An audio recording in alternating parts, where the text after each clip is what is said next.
Isa sa bawat 10 newly born babies ay premature o kulang sa buwan. Ayon sa World Health Organization, mahigit 1 milyong bata ang namamatay taon-taon dahil sa komplikasyon ng premature birth. 37 weeks ang normal growth development ng isang sanggol sa loob ng sinapupunan ng ina. Kapag lumabas ito ng mas maaga sa 37 weeks, ito ang tinatawag na premature birth na kadalasang nagiging sanhi ng long-term disabilities. Mahalaga ang prenatal care upang maiwasan ang anumang pregnancy-related problems at complications gaya ng anemia, diabetes at high blood. Kaya pag-aralan natin ang halaga at proseso ng prenatal care habang nagdadalang tao, kasama ang mga medical experts. Doctors on TV.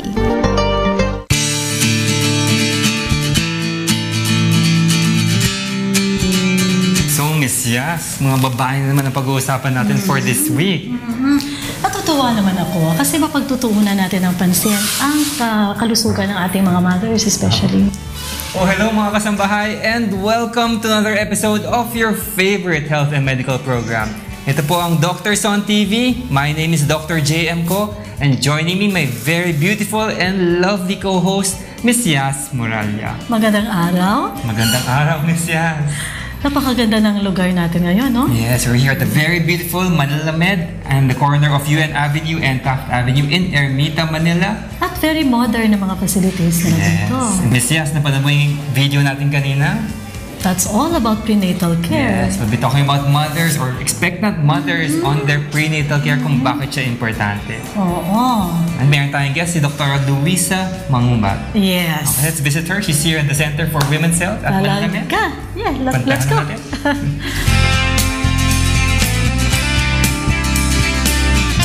Hi, Doktora!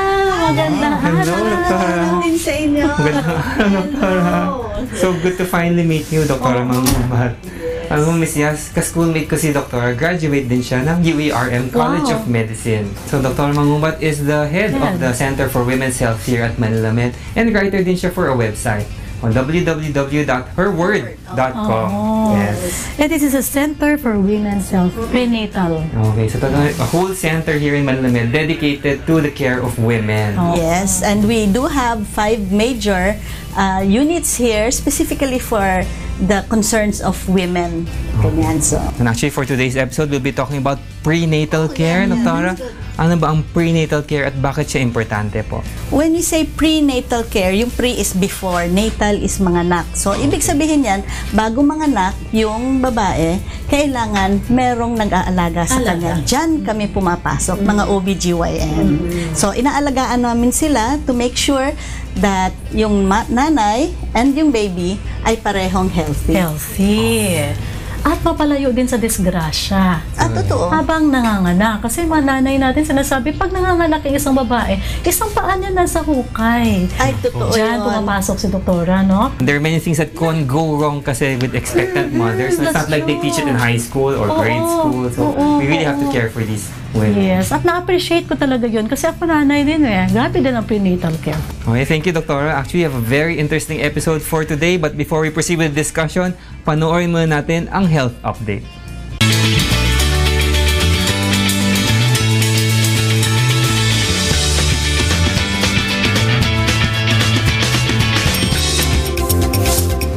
Inilunsad ng Department of Health sa Eastern Visayas ang Disaster Health Emergency Advocacy na layong maihanda ang komunidad sa pagdating ng mga sakuna. Ang naturang rehiyon ay isa sa mga lugar sa bansa na lantad sa banta ng kalamidad.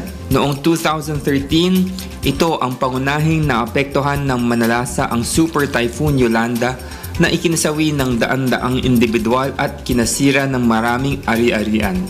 This is actually the start of the rollout that we are going to do to train more cadres to make our communities ready and resilient to calamities and disasters. So, with the rich experience and things that have done here in Region 8, this is the best place to start. Sa ilalim ng programa, magkakaroon ng health leaders ang bawat komunidad na siyang magtuturo sa mga residente na maging handa sa kalamidad at huwag lamang umasa sa magagawa ng pamahalaan. 8 milyong piso ang inilaang pondo ng DOH para sa serye ng disaster preparedness trainings at seminars ng mga ahensyang pangunahing tumutugon sa mga sakuna. Nababahala naman ang DOH sa dumaraming kaso ng lymphatic filariasis sa Antique. Sa kanilang tala, 29 na ang napaulat na kaso sa 11 bayan ng Antique at 2 sa mga ito ang nasawi. Ang sakit na lymphatic filariasis ay nakukuha mula sa kagat ng lamok na Aedes possilus na carrier ng microfilaria parasite. Kabilang sa mga sintomas nito ay elephantiasis o paglaki ng ilang bahagi ng katawan kung saan naiipon ang parasite, particular na sa lymph vessels. Target din ng DOH na gawing filariasis-free ang Antique pagsapit ng taong 2020. This is Dr. J.M. Ko for Health Update.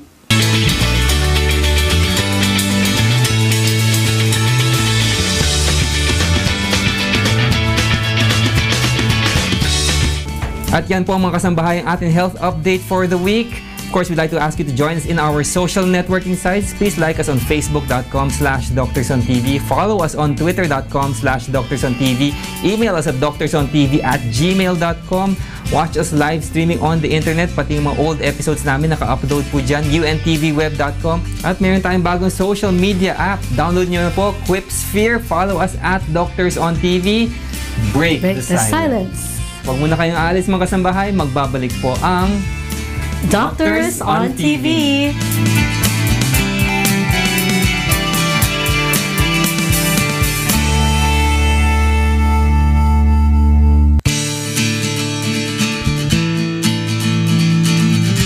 And welcome back mga kasambahay to Doctors on TV. Nandito pa rin tayo sa Center for Women's Health at Manila Med. Kasama pa rin natin si Dr. Malu Manggubat, yung head ng Center for Women's Health here.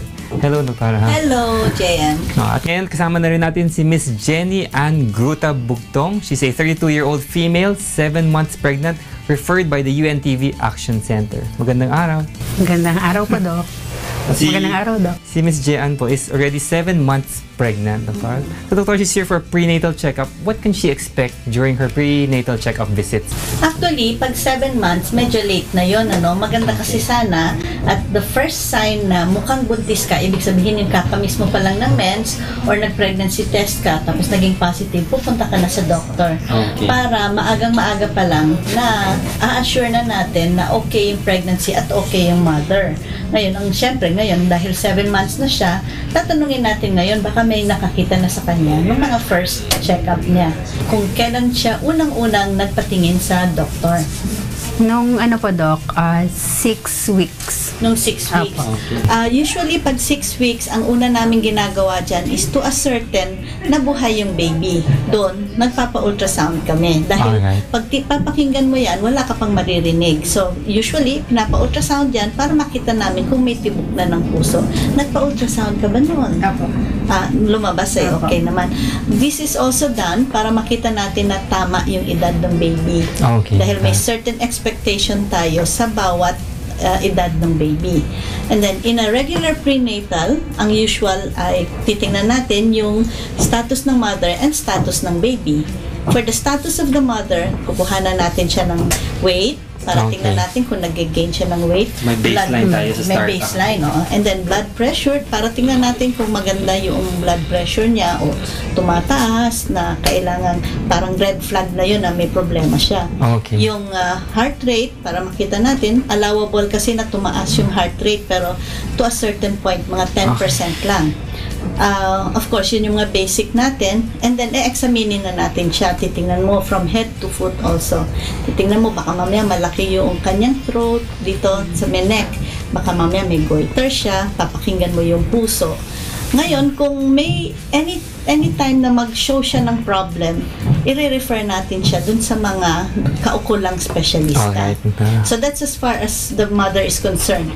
Yung baby, i-ascertain natin na lumalaki. Sa bawat buwan, may alam kaming dapat ilalaki ng bata. At yun ay minomonitor natin. Again, at any time na nagkaroon ng discrepancy, papatingin namin siya ngayon sa specialista. Are there any blood tests that we do for yes. patients on their first prenatal visit, for example? Sa first prenatal, usually ang pinapatingin lang namin is yung parang dekahon na yan eh. Okay. Check mo yung blood niya, no?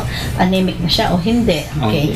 Check din natin yung urine niya. Baka may infection. One of the most common causes ng nakukunan ay kung may infection sa ihi.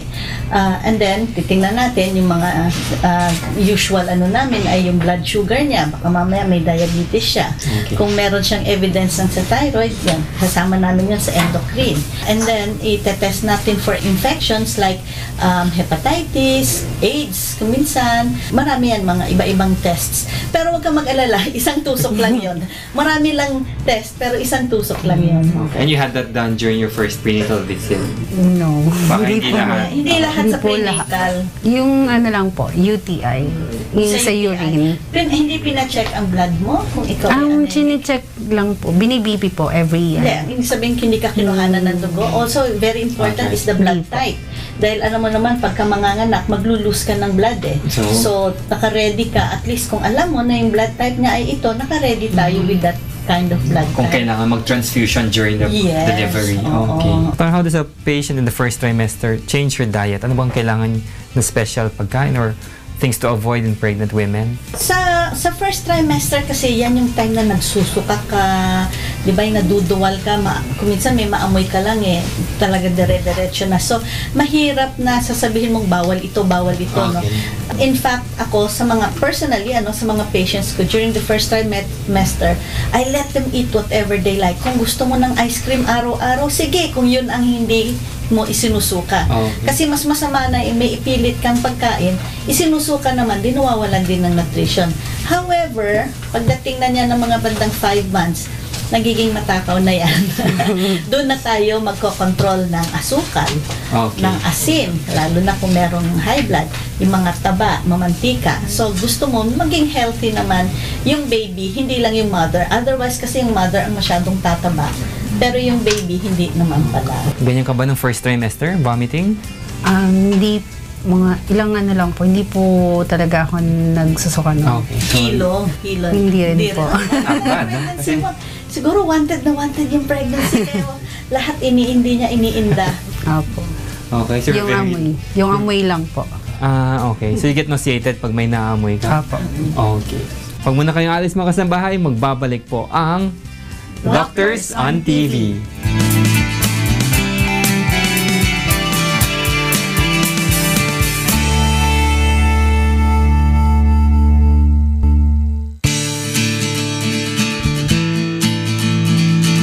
At nagbabalik po ang Doctors on TV. Mga kasambahay, nandito naman tayo sa ultrasound room ng Center for Women's Health in Manila Med. Kasama pa rin natin ang head ng center na si Dr. Malu Manggubat.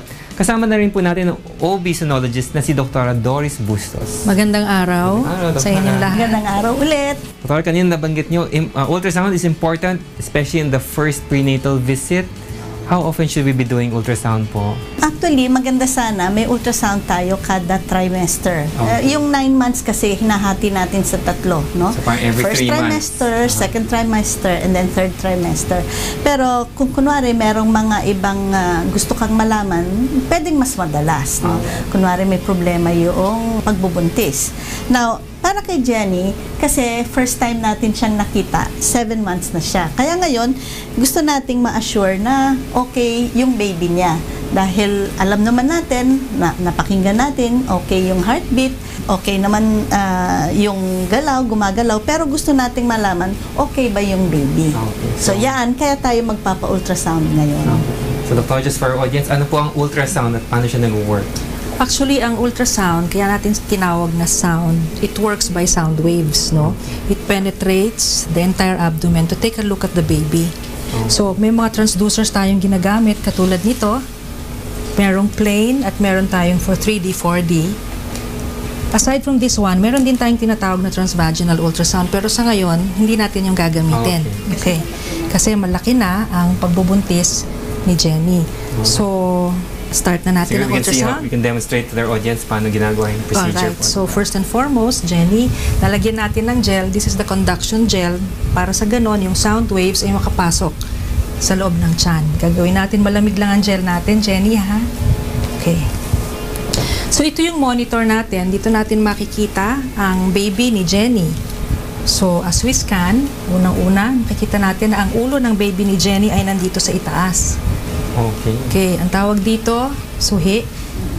Sa common lingo, breech. Medically, we call it breech. Breech. Kasi normally, yung ulo, Doktora, dapat nandito sa Baba, oo. Ang tawag naman doon ay cephalic. Alright. Alright. So, pag breech presentation, here on top, no? Susundan natin yan hanggang sa makita natin yung katawan, makikita ninyo yung heartbeat. Okay, so yung gumagalaw po niyan, Doktora, Yan just to yung- focus lang. Correct. So, then yung heartbeat ng baby. Correct. Yan yung heartbeat at actually nakikita natin yan at the same time naririnig din natin. Okay. Like so. Alright. And this machine would be able to tell us exactly how much rate per minute ang heartbeat. Very normal at 128 beats per minute. Okay. Okay. At this point, kasi nga 7 months na siya, kung gusto nating makita yung sex, pwede pa nating mahanap yon. So, bababa tayo. Since breech nga, makikita natin yung legs ng baby ni Jenny dito sa baba. Follow the arrow. Ipapakita ko sa inyo ang gender. Napaka-cooperative ng baby ni Jenny. Kitang-kita kaagad ng gender. Okay. Ayun. We have a baby boy for Jenny. Yan. Congratulations. Oo. Kung minsan kasi Kasi yan. ibang patient nakatago po. Right, Doon totoo sa yun. likod. Kung minsan, mahirap talagang tignan. Depende sa posisyon ng baby. So, susundan natin yan. Alam na natin ang gender. Andi dito ngayon yung legs niya. Legs ni baby boy. Yun. Ito yung kamay. And then, the legs are on this side. Yan. Yan. 2 outstretched legs. Makikita natin yung kulay itim na pumapaligid kay baby. Ang tawag doon yung panubigan. Alright. Or the bag of water. Actually, binimeasure din namin yon, no? 4 quadrants. Isa dito. Isa dito. Sa part na ito. Dito, sa ibaba. At saka dito. Okay. So, we measure it as such. Okay. Ito, i-assure tayo na marami pang tubig yung pagbubuntis. Kasi may mga iba, nagiging delikado dahil natutuyuan. Yun yung tinatawag natin na oligohydramnios. Alright. So, marami pang nakikita sa ultrasound. Marami. In fact, itong machine na ito, meron tayong 3D. Okay. If you know 3D, makikita mo yung parang actual na itsura Okay. nung baby. No? Pag 3D ultrasound, mas Klaro. Okay. mas klaro. Kaya kitang-kita mo na boy talaga Alright. siya. Kita natin, this is the penis and this is the scrotum. Yung sa face, yan. So, makikita natin ngayon. Ito na yung 3D ultrasound. Alright. So, ito yung side view ng mukha ni baby boy. Kitang-kita naman yung ilong, yung kamay. This is the orbit. Ito yung forehead ng baby at ito yung lips and mouth. Kung mapapansin ninyo, matangos ang ilong ng baby. Okay. Ito, manang-mana sa'yo. Ito, yan. Kitang-kita natin. And Doctor, because this uses ultrasound, there's no radiation. It's completely safe for both the mother and the child.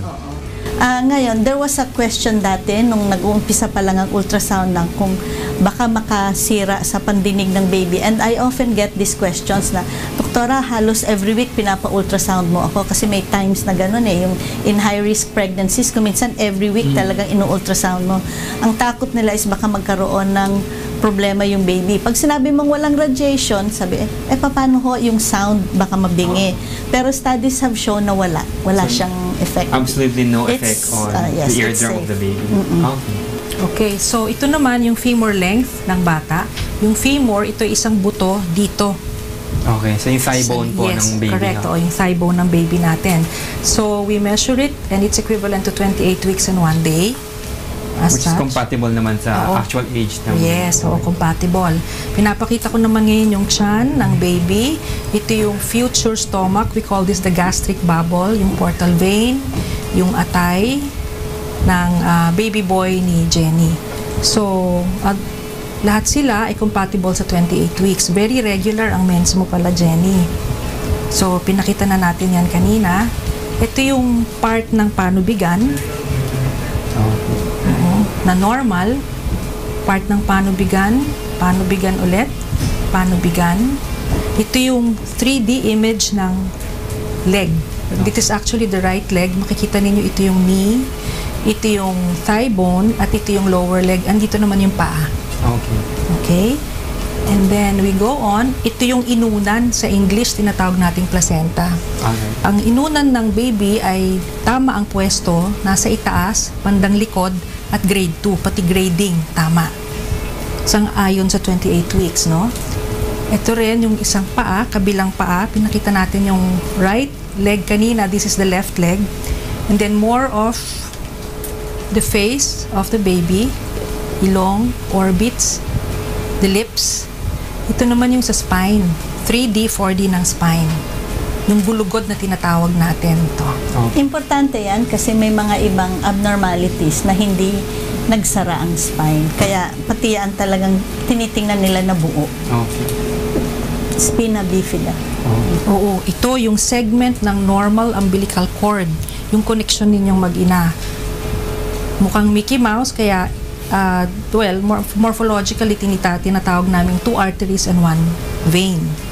After we have seen everything, the machine collates at pinapakita niya yung report as it is. So, 28 weeks and 3 days by Jenny's last menstrual period. Ang due date is September 27. By ultrasound, 28 weeks and 5 days, ibig sabihin, very, very normal at regular ang menses mo. By the size of the baby, ang due date ay nasa September 25. So, alin man sa dalawa, September 25 or September 27 ang due date mo. Magkalapit lang naman, no? So, composite, average biometry, ang weight is 1,366 grams. That's about 3 pounds, which is very normal para sa isang pregnancy at 28 weeks. Nasa 68th percentile. So, sarap pakinggan, no? Oo, lahat normal. Very nice, no? Very good. regular. Everything's very nice. Oo, and then, kung i-graph natin ang weight, the most desired weight at every gestation is actually the one in the red line, of which we fall. Okay, Tama-tama so, lang. more konting-konti lang. Comfortable range naman. Very good. Kasi pag nandito sa serrated line sa baba, ibig sabihin, ang liit ni baby, nakakatakot. Okay. Pag nasa itaas naman, ako, ang laki ni baby, nakakatakot din. Pero wala tayo doon. Nasa normal range. Okay? The other parts of the report, makikita ninyo yung panubigan, which is normal, and the rest of the parameters. Heartbeat between 128 to 140 beats per minute. So, congratulations, Jenny. Everything's going well. Pregnancy is progressing fine. Pag titingnan natin dyan, dapat i-expect natin na normal sana siya. Ang only problem ay suhi. Alright, So, kailangang ulitin pa yung ultrasound pag malapit na siyang manganak para makita natin kung umikot na yung bata. So, there's still a chance umikot. Paano ba natin paikutin si bata? Umiikot yan on its own. On its own? Patumbling mo Mga 90% kasi ng panganganak ng pregnancy ay ulo ang nauuna. Kaya, pa yan, magse-self-correct yan. So, anong worry natin pag suhi po, Doktora? Pag suhi, lalo na first baby niya ito, ang ginagawa namin dyan ay sinisesarian na yan. Kasi, kumbaga, ang tawag namin dyan, yung pelvis niya, hindi pa tested. Hindi mo alam kung kakayanin yung ulo ng bata. Mahirap, maliit kasi ang katawan eh. So, ang katawan madaling lumabas. Paano kung yung ulo hindi magkasya? Correct. So, yun ang problema. So, hindi pa tested yung pelvis niya. So, there's a chance na mag-cesarean section. Masisarian siya kung suhi. Pero kung kunwari, pang 5 anak na niya to, walang problema. Kaya nang ipanganak ng normal kahit suhi. So, Doctor, we're very lucky. Jenny comes out to have normal features on ultrasound sa baby niya. Paano naman pag may nakita pang abnormality? Meron naman isa pang test na ginagawa natin pag nagdududa tayo na merong problema. Yung baby mismo, ang tawag natin doon ay congenital anomaly scan or CAS. Ginagawa yun, iniisa-isa ang features ng bata para makita natin kung ano ang abnormality niya.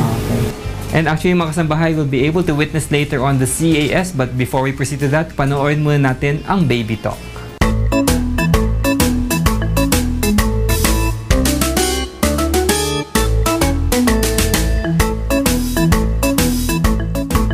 Magandang araw mga mommy at daddy, mga kasangbahay.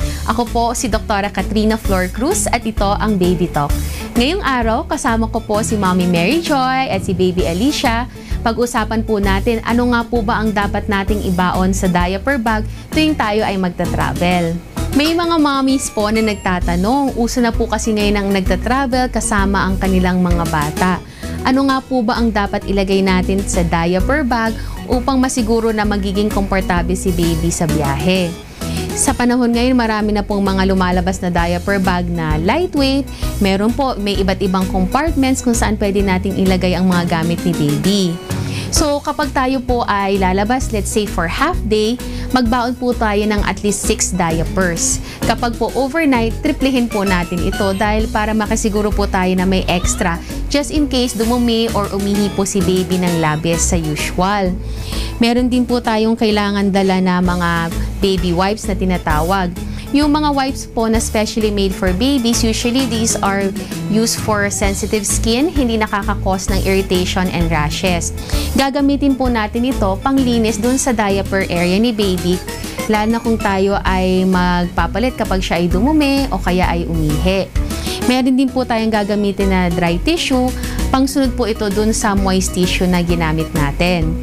Meron din po tayong babaunin na diaper rash cream, lalo po sa mga babies na madaling mairita ang skin o kaya yung pong may mga diaper rash. Meron din po tayong dapat babaunin na alcohol. Ito naman po, gagamitin po natin ito panglinis ng ating mga kamay after ng pagpalit ng diaper. Dapat ay may baon din po tayong diaper mat na tulad nito. Ito po ay ilalatag natin dun sa surface kung saan natin ihihiga si baby kapag tayo magpapalit na ng diaper. Meron din po tayong dapat baon na extrang paper bag o kaya plastic bag kung saan ilalagay po natin ang gamit na diaper. And lastly, magbabaon din po tayo ng 1 or 2 extra set of clothes para kay baby just in case madumihan po ang kanyang sinusuot na damit.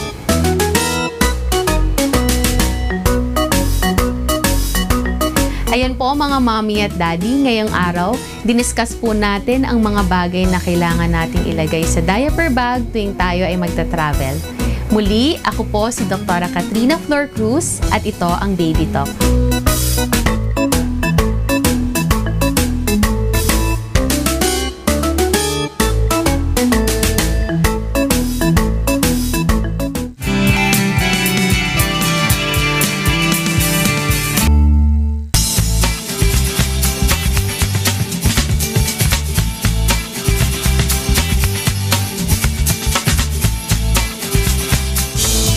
Magandang araw mga kasambahays. Once again, welcome to Naturally Yours. Today, pag-uusapan natin ang isa sa pinaka-importante na sense natin, which is eyesight. Pag-uusapan natin ngayon kung paano natin mapangalagaan ang ating mga mata para hindi ito mabilis masira. Mga kasambahays, tandaan natin sa Pilipinas or any tropical countries, nako, napakabilis masira ng ating mga mata dahil sa init ng araw. Especially kapag blue lights na ang tumama. Mga kasambahay, samahan niyo kami pag-uusapan natin ang paborito kong juice na pwedeng tumulong sa atin sa pagpapalinaw o pag-delay ng pagsira o pag-deteriorate ng ating mga mata. Normally, naisip natin kapag para sa mata, kailangan natin ng carotene.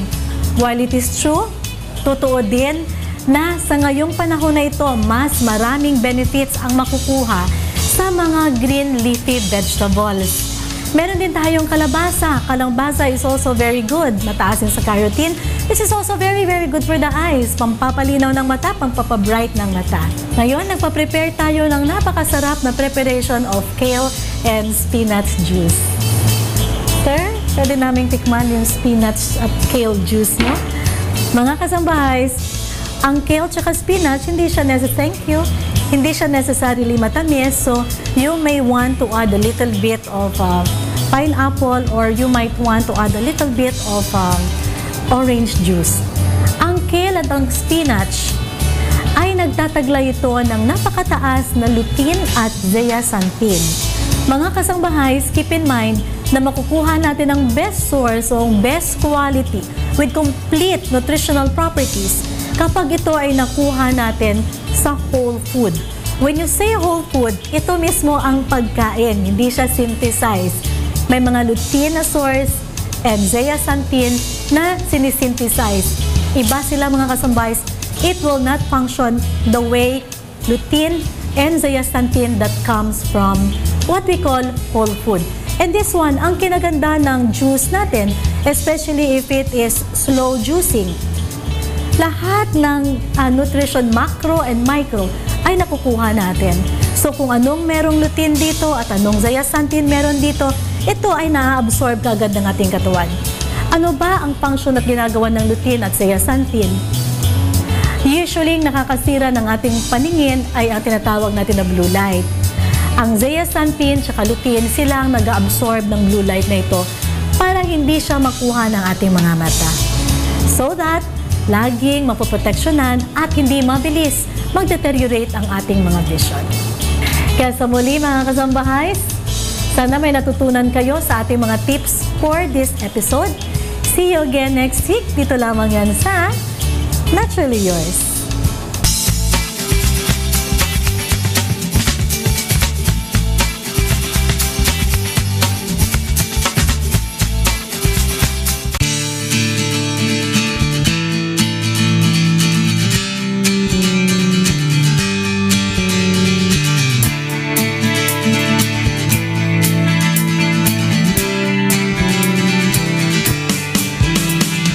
And welcome back mga kasambahay to Doctors on TV. Dito pa rin tayo sa ultrasound room of the Center for Women's Health. Kasama pa rin natin the head, Dr. Malu Manggubat. Hello. At ngayon kasama na rin natin si Dr. Sherry Ann Suplido. Hello. She's a maternal and fetal medicine specialist who will be helping us with patient Jen.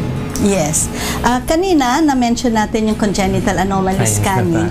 Halos yung ginawa natin with Dr. Bustos kanina, yung inisa-isa niya yung organ, ganun na yung congenital anomaly scan. Pero, meron pa tayong isang test na ginagawa.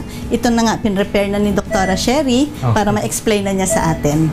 Sige, itong test natin, part to ng fetal well-being study. So, yung mga pasyente na high risk, kunwari kanina na mag-prenatal check-up, kunwari may na-identify, normal naman kasi si ma'am, pero kunwari may na-identify na problema sa kanya, kailangan pa ng closer monitoring ng baby. So, apart from the ultrasound, meron kaming natawag na cardiotocographic machine na nade-detect niya yung heart rate ni baby. So, yung, kung nakikita niya sa screen, may 134. Normal yung heart rate na yun. Kasi ang normal is between 110 to 160. So, dito yon nakakabit. So, may dalawang probe. Tapos, yung isa namang probe sa taas, sa ilalim, parang merong kinakikitang line doon, pero medyo diretso. Yun yung contractions. Yung paninigas. Para malalaman mo kung kunwari nagpe-premature labor siya, kung talagang tumitigas. So, yung purpose ng examination, kung hindi naman nag-labor yung patient, tulad ni ma'am, titingnan mo kung yung heart rate ni baby kung tumataas or bumababa.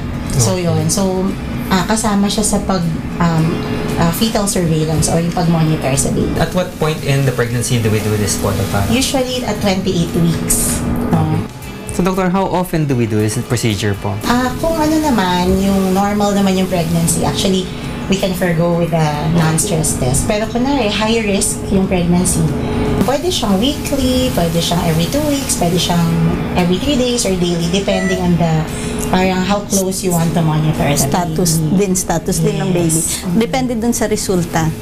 Okay. So, Doktor, nabanggit mo na rin yung high-risk pregnancy. Ano nga bang high-risk pregnancy? So, yung high-risk pregnancies, ito yung mga pagbubuntis na may problema. So, both sa mother and the baby. So, kung sa mother, kunwari, during the prenatal check-up ni ma'am, hypertensive, or during the screening for diabetes, malaman mo, diabetic siya. So, pwede siyang i-refer sa maternal fetal medicine specialist. Tapos, si baby naman, let's say, kanina nag-ultrasound, may incidental finding of a congenital anomaly, i-refer din sa amin for monitoring din. Is there an age cutoff? Whether you say na high-risk pregnancy ka na, pag ganitong age na pa? Yung age ng mother, ang ibig mong sabihin, well, ang sinasabi nila kasi the older a mother is, mas high risk siya. So, pagka ang mother is 35 and above, we consider that as high risk na. Kaya, on board na yung ating maternal and fetal medicine specialist. Okay. So, and if I may add, ma'am, extremes of age siya. So, pati yung young. Okay. So, 19, parang 18 years old and 316. In a year, oo. Basta 19 kasi, pag less than 19 years old, Okay. ano siya, Or 14 more than mom, 30. oo, ano na siya, high risk pregnancy. So this is a good time to be pregnant, Miss Jenny. You're only 31 years old. 32 years old. Okay. Dr. habol ko lang, hindi natin na-discuss kanina. Mayroon bang mga supplements na importante sa isang pregnant na babae? Well, during early pregnancy, ibig sabihin yung first half, importante talaga yung magkakaroon siya ng supplemental na vitamins and minerals kasi it is at this point na parang hindi maganda yung kanyang nutrition. However, pagdating ng mga second half na ng pregnancy, ito na yung gumaganda na yung appetite niya. Sometimes hindi na necessary. Pero ang necessary sa atin ay yung iron, supplementation para sa blood kahit na hindi anemic kasi maglulus siya ng blood eh. Then calcium, kasi yung calcium niya kukuhanin ng baby. Kaya kung hindi enough yung calcium intake niya, siya ang mawawalan ng calcium niya na yung mga nagka-cramps, yung mga ganun o nasisira na yung buto. Basically, ganun lang naman yung mga supplementation natin, ano, merong... Opo, kasi usually naman you can get it from the diet. Oh. Pero yung iron, hindi. Minsan yung mga ibang mothers nagmamanas. So we ask them to avoid salty foods din ba? Yes, at pag nagmamanas, i-check mo rin, baka talagang may high blood siya, kaya siya nagmamanas. Baka meron yung condition siya na tinatawag natin pre-eclampsia. Okay. Yan ay medyo delikado talaga. Dahil pag hindi mo na-monitor, pwedeng talagang mag-convulsion yung nanay, pwedeng ikamatay niya, pwedeng ikamatay ng baby. So danger talaga ang pre-eclampsia. Pero although yung pagmamanas, pag mga bandang 8 months onward, mapapansin mo mamamanas na rin. Pero hindi siya masyadong severe. Kasi yung paglaki ng tiyan mismo, nahihirapan na ngayon yung tubig na bumalik. Kaya ganoon. Sige, last na Dr. Any limitations sa physical activity or restrictions po? Well, hanggang kaya niya. Kasi ma-determine naman yun yung bumibigat na yung tiyan niya, nahihirapan na siyang gumalaw. Kaya wag na lang pipilitin. Unless nagpe-premature labor siya o during early pregnancy, nagdudugo siya, wala naman talagang restrictions. So pag high risk na, yun yung marami na silang restrictions. Yes, ma'am. Yung hypertension, tsaka yung preterm labor. So, thank you very much, Dr. Manggubat, Dr. Suplido. Dr., any final words po sa audience natin? Ang importante talaga, pag una kong sign pa lang ng pagbubuntis, kailangan magpatingin na si doktor. Mahirap kasi yung makikinig ka lang sa sabi-sabi. Ang importante ay makita ka ng doktor para magawan ka ng kailangang mga test, ma-advisean ka kung ano ang activity at saka yung kakainin mo at para ma-assure tayo na ikaw, yung buntis na pasyente at saka ang baby mo ay magiging okay. And if our pregnant mothers want to consult, Doctor, where can they proceed to? Well, ang Center for Women's Health ay nandito sa Manila Med. Nasa kanto kami ng UN Avenue at saka Taft. We are at the 5th floor. You can call our trunk line. That's 523-8131 at magpa-connect lang kayo dito sa Center for Women's Health. Dito, mag-guide natin sila kung saan sila pupunta. And lastly, Doctor, anybody you want to greet her? Hello, syempre sa aking asawa, si Dr. Royce, he's a pediatrician, and my 2 children. Hello, David, and my little girl who's taller than me now, Claire. And Doctora, may po kayong babatiin? Wala naman. May friends lang. Hello. Okay, so maraming salamat po, Dr. Manggubat and Dr. Suplido. Mga kasambahay, huwag muna kayong aalis. Magbabalik pa po ang Doctors on TV.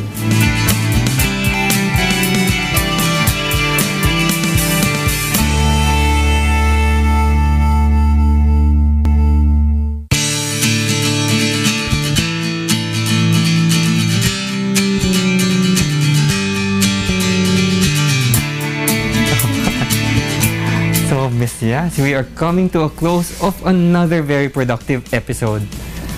Ay, nakakatuwa ito mga mothers, no? Yeah, so learn the importance of prenatal care.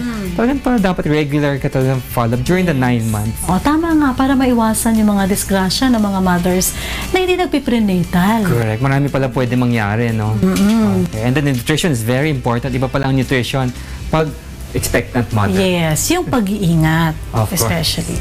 Okay, of course, we'd like to thank Manila Med for their generosity in accommodating us for today's episode, especially to the President, Mr. Jose Ronaldo de los Santos, the Vice President for Operations, Dr. Kai Dinglasan, Medical Director Dr. Emma Gaspar Trinidad, as well to our guest today, Dr. Maria Luisa Mangubat, the head of the Center for Women's Health, Dr. Doris Bustos, the OB/GYN sonologist here, and Dr. Sherry Ann Suplido, the head of Maternal and Fetal Medicine. And of course, thank you din sa ating mga sponsors, especially sa Walter Bread. Mr. Walter Co. of Creative Bakers, Walter Bread, all yummy, no tummy. And of course, thank you sa Fiber C, the only real vitamin C. And of course, sa LRT Clinic. Okay, Sa so Zambales. a quick shout out to Dr. Lady Ruby Hello. Tagulao. We miss you already. At syempre, thank you sa lahat ng ating mga kasambahay na palaging sumusuporta sa ating programa. Lalo na mga nasa Tawi-Tawi Medical Center, our very loyal viewers. Yes. At sa mga taga Laguna na laging nanonood sa atin dyan. At sa Cavite, at sa Quezon City, at hello pala sa parents ko sa Iloilo. Okay. And don't forget mga kasambahay, ang bago natin social media app, Quipsphere. Follow us at Doctors on TV. Break. The silence. Until next week mga kasambahay, be safe and stay healthy. Magkita po ulit tayo sa susunod na linggo. Dito lamang sa Doctors on TV.